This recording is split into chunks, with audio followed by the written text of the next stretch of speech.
right, good morning everyone, good morning Queensland, and good morning to all of our Facebook live followers. So a few things to talk about today. The first thing is that we know that some people are testing positive on their RAT tests at home, and we are very keen to collect that data. So there will be a hotline that will be established by tomorrow morning.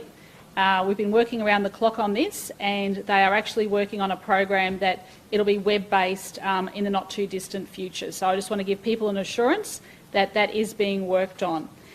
So we have 10,953 new cases, but of course we think that there's absolutely more out there because of people getting a positive test at home.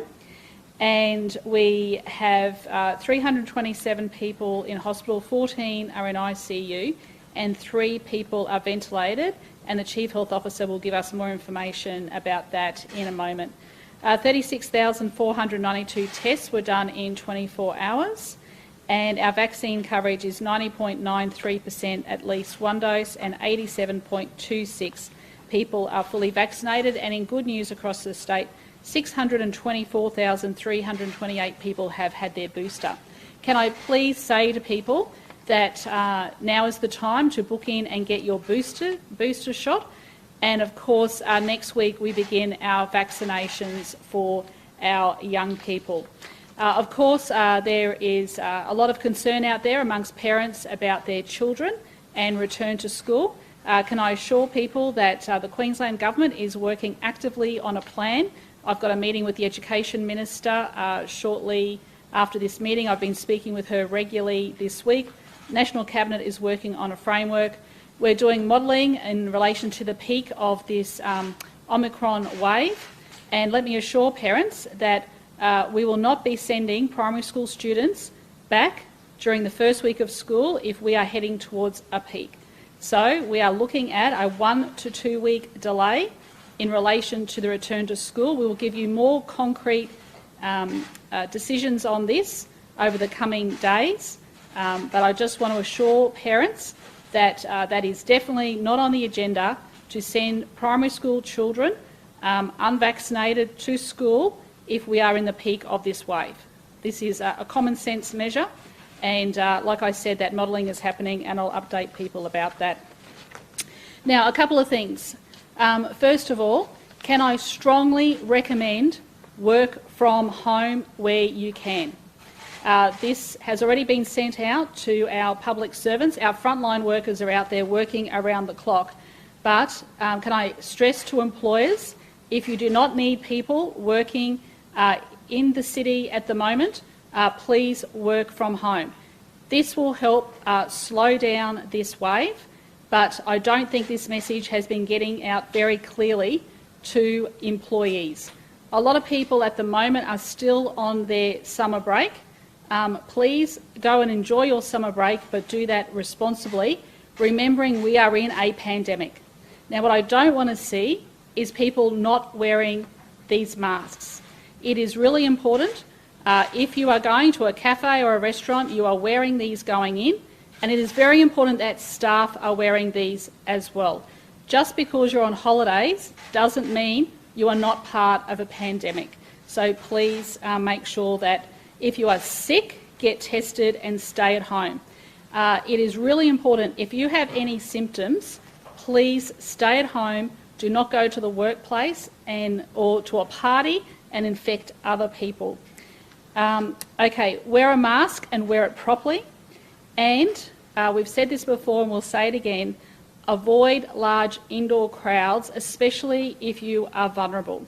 So my message, once again, to our elderly population is please restrict your movements until you've had your booster shot. So please stay at home where you can. We are going to reactivate the Care Army as well to help look after our most vulnerable. But everybody needs to make sure that they are watching very closely their movements. And if we do this, we are not going to stop this wave. This wave is going to happen, but we will make sure that we are keeping as many people safe as possible. And as we know, that in many young people and in most people, This is a very mild condition, but we do know that some people can get very sick. If you are unvaccinated, please go and get vaccinated. I've been looking at our map of where people are vaccinated. Can I do a big shout out to Mackay? 95%. If you remember, Mackay region was one of our lowest regional centres when we first started the campaign to get people vaccinated. I really want to do a shout out to Mackay, 95%. Cairns as well, 92.9. Most Wide Bay, 94.1. Around Brisbane and the southeast, nearly every region is over 90% except for the Gold Coast. Now, we are seeing case numbers on the Gold Coast. If you are unvaccinated, please go and get vaccinated. If you have not had your second dose, make sure you get your second dose. And if you are due your booster, make sure you get your booster. Can I also make some comments about the rapid antigen tests? As I said, we have been procuring extra rats for people. So there have been 221,000 rapid antigen tests have been deployed to testing clinics. 150,000 were distributed yesterday alone. And we've also been able to source an extra 60,000 to be distributed into the regions over the next few days. And we expect supplies of 1.3 million by this time next week. I've also had reports that they are back on the shelves in some supermarkets. I know they are going very quickly. If I can please urge people to please take one box for your family and please use that if you have symptoms, because they are in short supply at the moment. But this is not just a national issue, it's an international issue in terms of the supply of these rapid antigen tests. Finally, in relation to freight entry requirements, following that National Cabinet decision, we've removed the requirement for freight workers and truck drivers to provide a negative PCR test to enter the state. This will keep our freight going. We are also having further meetings to look at essential workers in terms of keeping our food and freight supplies operating in this state. I think people can realise this is a very difficult time for Queensland at the moment, probably the likes that we haven't seen before. We have pressures that will grow on our hospitals. Thankfully, we do not see a lot of people in ICU at present. But I have health workers staff working around the clock. I have them working in our hospitals, doing our vaccinations, our boosters, also doing our shots for our children starting next week. Don't forget the GPs are also mobilised to do the vaccination as well. I have frontline workers that are out and about, and of course, if they test positive, they're out of action for 7 days. And of course we have, which I think is nationwide, issues with supply. But at the moment we are monitoring all of this very carefully to keep the supply and the stocks on our shelves.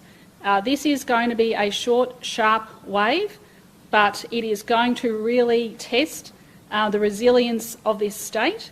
And I just want to assure the public that we are working on this every single day and looking at the requirements that are needed. The Health Minister will talk tomorrow about elective surgery in our public hospitals. Already some of our health and hospital services are making some reductions there. As you can appreciate, health staff are getting sick. And when health staff are sick, they are having to take time off to recover and get better. This is happening during the Christmas New Year period when some people are away as well. And schools are not operating at the moment, which is also comforting as well. So I just want to assure Queenslanders that we are working on this every single day, going through all of these issues and also working with National Cabinet as well. So I'll hand over to the Chief Health Officer and the Health Minister, and then we're happy to take some questions. Thanks.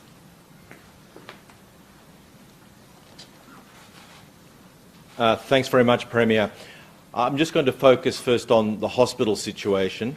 Despite what we know to be substantial numbers of COVID-positive people in the community, there are still only small numbers of patients in the intensive care unit, so that's very good. So we're only at 14 patients across all Queensland intensive care units with patients there because of COVID-19. That's up from 12 yesterday. There is just one additional patient on a ventilator. That's a man in his 70s who was not vaccinated. I believe that the main reason why we are seeing so few admissions so far to the intensive care units of Queensland is because of our very high vaccination rates, and probably also because the Omicron strain continues to become more dominant. It's now somewhere between 80 and 90% of the viruses that we're identifying. But that vaccination rate, particularly the third dose in the older age group, is probably almost certainly what is protecting us from much higher admission rates to the intensive care units so far. And again, I'm just going to reiterate the caveat, the rider that I'm going to put on that, is that most of the patients that we are identifying so far with COVID-19 are in the younger age group. So that's the bulk, the 20 to 30-year-old age group. We still haven't seen substantial numbers of cases in people over the age of 70. The numbers of patients being admitted to hospital in general, to the general wards, continues to increase. It's at 313 today, up from, 313 in the 24 hours leading up to 7 p.m. last night, up from 284 the previous 24 hours. That's where our projections suggest we're going to see the biggest pressures in the coming weeks as we head towards the end of January, the beginning of February. We are expecting very substantial numbers of that intermediate group of patients who might require a relatively short stay in hospital, might require oxygen, might require dexamethasone, but not requiring the critical care. We will have much bigger numbers of critical care patients at the peak of this wave. I've no doubt about that. But there's a clear shift from the very severe to the medium severe type patient that we're going to be seeing. So we're treating 21,843 patients through the COVID Care at Home program. Our vaccination rates are continuing to climb. We're at 90.93% of the 16-plus population with at least one dose and 87.26% with two doses.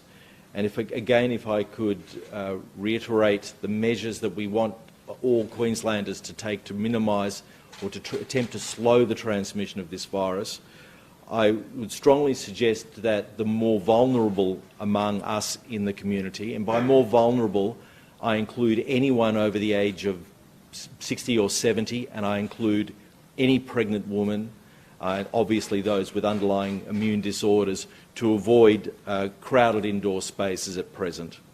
Of course, as we've said over again, the critical nature of wearing masks indoors in all venues.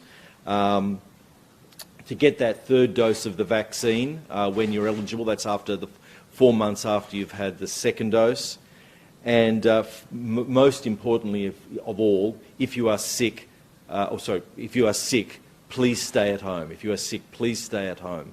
Don't come to work. And I omitted one additional thing that we perhaps should be emphasising more in the coming weeks, particularly during January. If you're able to work at home, that would be a very good idea. Please work at home if you can, because we know transmission does occur in the work environment. I'll hand over to the Health Minister. Thank you. So, again, those messages are clear. There are 5 key measures everybody can take to reduce the spread of this virus through Queensland at this current time. And we want people to take these 5 measures seriously. First, stay at home if you are unwell. Even if you have given yourself a rapid antigen test and it's come back negative, that is not a reason to go to work or go out into the community if you are still unwell. It is highly possible that you initially get a negative rapid antigen test and then get a positive test at a later time. So please do not assume a negative test on its own means you don't have COVID. You should not be going to work. You should not be going to the shops. You should not be going out to cafes and restaurants if you are unwell. So please stay home even if you have that negative test. Work from home where possible. We know that if you work in confined spaces, in office conditions, and there's lots of people sitting around you on desks, that you are more likely to spread it when you're spending hours in that workplace. So stay home when you can and work from home. Mask wearing. Even if you're on holidays, wear the mask. It is mandatory for everybody to wear those masks indoors, and wear it properly. I am seeing a lot of workers who either aren't wearing their mask in the hospitality sector or who are wearing their masks under their chin or not covering their nose. This will not protect you, and it will not stop you spreading the virus to other people if you are not wearing your mask properly. That's number 3. 4, social distancing.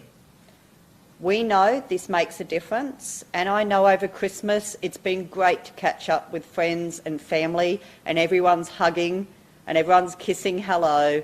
We need to get back to social distancing. You want to look after those loved ones. The best thing you can do is keeping your distance so you're not risking the spread of the virus. And lastly, get vaccinated. Whether it's your first dose, whether you're due for your second, or you're eligible for your booster. And if you are unsure whether you are eligible for your booster, if you have had 4 months, at least 4 months since you had your second dose, you can come forward now and get a booster.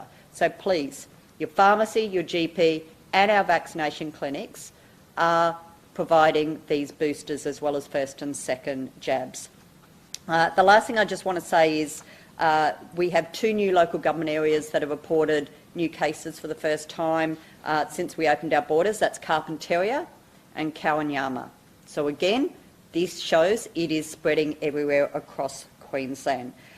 We are doing everything possible following the plans we have put in place for our hospital system. We have a 5-tier escalation system. Most of our hospitals are currently operating on tier 1 to 3, which means they are taking measures to deal with staff shortages and bed capacity. But some of those hospitals that are at tier 3 now, those HHSs are taking measures to reduce some non-urgent elective surgery, but we are currently looking at whether we go to that next level of suspending elective surgery across our hospital system as we go towards that surge and the peak of that surge over the coming weeks. And I'll have more to say about that shortly. But I want to thank our hospital workers. I know that they are on the front line, our paramedics, our emergency and essential workers out there. They're doing a terrific job. We know many of them are testing positive themselves, not because they're necessarily getting it in the hospital system, but they're getting it in the community, and they could be spreading it in the workplace. And I appreciate all those ones who are isolating because they're positive and also who are quarantining because they're close contacts. Premier, yesterday, Dr. Gerard very honestly said to his colleagues that we're facing a state of emergency. Today's reaction or measures that you're putting in place as Premier, are we in a state of emergency here in Queensland? The Queensland Disaster Management Group will be standing up next week. I think people know that we stand that up when we go through tough times, whether it's cyclones, whether it's a pandemic. And it is going to be a difficult time because everything is going to happen in such a short period of time. A lot of pre-planning was done for the Delta. We would have seen a peak spread over a much longer period of time, 6 to 9 months. What we're seeing now is all the evidence showing us that this Omicron is going to peak a lot sooner, and that has had to bring forward a lot more of our planning. You'll hear more about that tomorrow. Just on the RAT test kit availability, given yes. how imminent the spike is away, the Prime Minister came out up the National Cabinet and said there's been a rejection of universal free kits. Is that... Well, let's be clear. If you are a close contact, you can go and get your free kit at our health centres, our hubs. Okay, and then what I pushed very strongly, and I said it in the press conference here before National Cabinet, was that they should be free for our concession holders, our pensioners, people on support cards, and that was accepted. Mr Albanese, if Federal Labor wants to go further and make them freely available to everybody, do you support that? I support it being available to the people who can least afford it, but also to those people who have become close contacts can go and get it free, and we're handing them out, as you know, freely at these centres. At one point might Queensland consider bringing in some more restrictions? I understand New South Wales is looking at banning major events, shutting nightclubs and so forth to try and slow. Well, I think you've heard from the Chief Health Officer, the vast majority of young people have either had this or they're getting it because of their socialisation in these settings. What we want to prevent is we want to prevent our elderly ending up in intensive care, and we also want to slow the spread, which is why we're asking people to work from home. And I've said very clearly on a number of occasions to our most vulnerable in our community, now is not the time to be going out socialising. This is going to be a short, sharp wave. We're asking you to minimise your going out for essentially the next 6 weeks. That's not a big ask when you've seen countries and other countries around the world that have endured up to a year of lockdown. We're just asking our elderly, people who are pregnant, the most vulnerable in our community, the people who are compromised with their immune system, to think about very clearly over the next 6 weeks, basically not going out, limiting your movements. Rather than restrictions, you're asking people to exercise their common sense. Well, I think people know very clearly, well, in Queensland, we know that the masks help stop the spread. We also know getting vaccinated is stopping people ending up in hospital. And we also know that the boosters provide that extra protection. So people need to go and get their boosters when their boosters are due. You said you won't send children back to school unprotected if the peak is approaching. What happens if children have one or two jabs and have one vaccination? There's going to be a national framework, but our modelling is showing that our peak will be around the end of January. Now, that could change, okay? So we're doing all of that modelling, and that work happens on a daily basis. But the last thing is I don't want parents to have concerns. I've got sisters who've got young children. They're concerned, and they want to make sure that their kids are vaccinated before return to school. But also, too, we're heading towards a peak. There may be staff shortages as well. So we've got to factor all of that in. This is going to be this January and February is going to be a very tough time for Queensland. Premier, I know this is no time for politics, but throughout the pandemic, you've said, and the Health Minister has said, we've modelled ourselves off other states, South Australia, for instance. You can't help but to look at New South Wales today. We've seen a Cabinet Minister come out and backstab Dominic Perrottet and say his decision to move forward in New South Wales is terminal. Do you think that if Dr Gerard says to you in the next few days, we need to do something before we end up in the situation New South Wales is in, you will bring restrictions back? We are saying that now. We are telling people, please work from home. Please do not go out if you do not need to go out if you're in the vulnerable category. Please wear your mask. Socially distance where you can. If you are sick, stay at home. I can't be any clearer. Queenslanders have listened to these messages during the last 2 years of the pandemic. Now I'm asking Queenslanders to listen to these messages, but also visitors to our state as well. So does schools go straight into remote learning, or will it just be a... We'll announce that plan. As you can appreciate, a lot of work is happening, and we'll announce that plan over the coming few days. I'm focusing at the moment on getting our children vaccinated on Monday. I'm focusing on our critical workforce that I'll be having more to say about tomorrow. But we will release our plan for return to school so everybody will not have to worry. I'll announce that plan and everybody will know about it at the same time. Well, we'll take the health advice. What would you say, Premier, to those people who think they don't have to get the booster shot because they've caught Omicron and that's going to trigger an immune response? I might get the Chief Health Officer to talk about that. What would you Yeah. say to those people who think that Thanks. their antibody response to contracting the illness is going to be enough?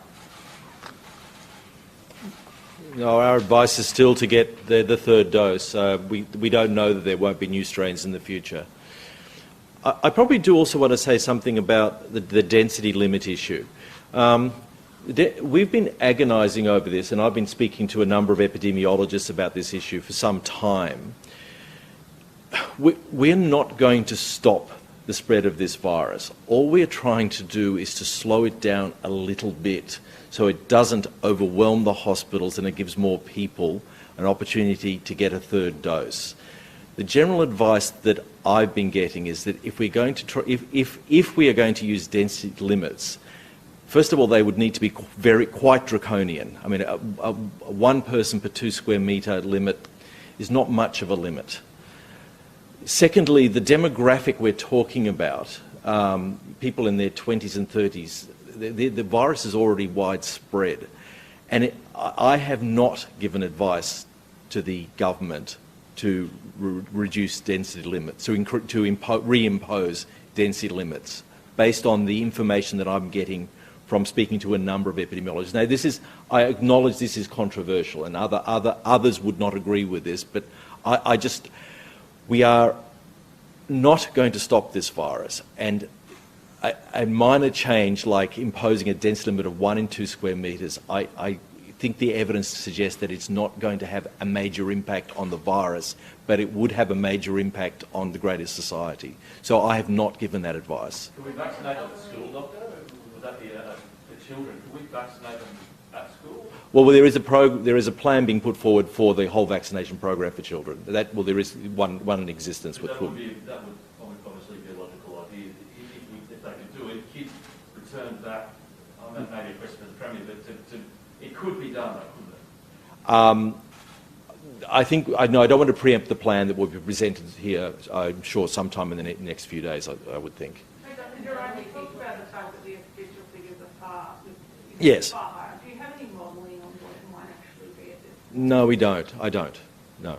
And how many health staff are now out because they're sick or in close contact? In the Queensland Health, there are currently 1,156 staff who have been infected with the virus and 1,835 healthcare staff in quarantine. Doctor, given the scarcity of the rapid testing kits and the virtual shutdown of PCR testing to release the pressure on the private pathology clinics, what would you say to those people who feel as though they have to self-diagnose? The government's obviously ordering a lot of the kits to remove their availability from the shelves as well, to make sure the right people get them in terms of the priority. But what would you say to those who feel as though they've got to self-diagnose? Look, obviously it's not ideal. The speed with which the Omicron strain has spread is extraordinary. So the requirement for these kits around the world is extraordinary. There's a very high demand around the world. Hopefully we're going to be getting more kits very soon. It's not ideal, obviously. What's the biggest giveaway? What would you say to them? Oh, I think anyone at the moment who has any respiratory infection, that is anyone with a sore throat, runny nose, headache seems to be a dominant symptom, obviously loss of smell, cough, fever, they should assume they have COVID-19 until proven otherwise. In New South Wales, workers who are not able to be at work and the stress that's putting on the system, do you think that the 7 days isolation from close contacts should be removed for health workers? We're putting in place various systems at various points of the pandemic where we might change those requirements. The US, for example, has a 5-day requirement, and I think for vaccinated even less. But so it may well be that as the peak of the pandemic approaches, our quarantine requirements, it is possible, will change. That'll be decided at a national level, likely. Will that be likely for all essential workers? There will be specific rules about essential workers that will be coming out soon. So could we actually see, in extreme circumstances, people who are positive having to go to work? It's possible that people who are asymptomatic and positive might be asked, for example, to work in a COVID ward. That's been done already. It's certainly something that is being discussed. It isn't being done at the moment, but that's the sort of thing we are making plans for, contingency plans for. New South Wales has also got It's not necessary at this stage. Health, Minister, Minister, just to touch on what the Premier touched on and Dr. Gerard's touched on over the last 2 days, and I hope I don't sound like a broken record, but you still see people lining up with symptoms. Can you just relay that message to young, healthy people yet again, so that they can help during this emergency, and that is to stay at home if you feel cool and try and fight this Omicron out? Look, but let's be clear, we have said people who have symptoms are one of the groups that can come forward to get a PCR test. So I don't want people thinking if I'm sick, I can't get a test. If they can't get access to a rapid antigen test, we've made it clear, if you have symptoms and you can't get access to a rapid antigen test, you can come forward and get tested. What we don't want is you coming forward to get tested simply because someone else you know, who you might have gone to lunch with 3 days ago, has tested positive, but you feel perfectly fine. I know you want to know if you're positive, but the fact is if you have no symptoms whatsoever, you don't live in the same household as those people, then we're not wanting you to come forward to get a PCR test. If you want to get your own rapid antigen test and test yourself, you can do that. But if you are asymptomatic, and there are also some very unwell people who are worried about lining up for a long time. So don't feel they need to go out that day. They might be able to wait a day or two before they go out. That would have to mean there's so many people lining up and so many people grouped around it. It's probably a super spreader event when people are lining up. Look, and that's why social distancing, and can I say, when you're lining up for tests, I've seen some really good social distancing in testing sites, and I've seen a whole lot of people stand around with no masks on, near each other in testing sites. That is not a good thing to do. And to just give you a reason why, we did around 36,000 test samples in the last 24 hours. Over 10,000 of those came back positive. In other words, 1 in 3 people coming forward for a test are positive. So if you want to get an idea of what's floating out there, 1 in 3 people coming forward for a PCR test right now is positive. So assume if you have all those symptoms or any of those symptoms that the Chief Health Officer's talked about, assume you probably have COVID and follow the advice that is readily available on social media and our website. What advice would you give to people who want to treat the symptoms without going? Sorry, there's one for the Chief Health Officer. Last two, just on the vaccination 5 to 11-year-olds, when your GPs are struggling with supply, so that's again how a supply to the state right now. We have supply that should be arriving from the Commonwealth today. I'm waiting for confirmation. I've asked for them to tell me when the trucks arrive. There should be supply. The Commonwealth is, just like they have for the last 12 months, responsible for getting that supply delivered to our vaccination centres. That should be coming in today, with the vaccinations for 5 to 11 starting on Monday. So I know we're getting about 1/3 of the supply and 2/3 are going to primary care. So GPs and pharmacies will get the bulk of the vaccinations for the 5 to 11-year-olds.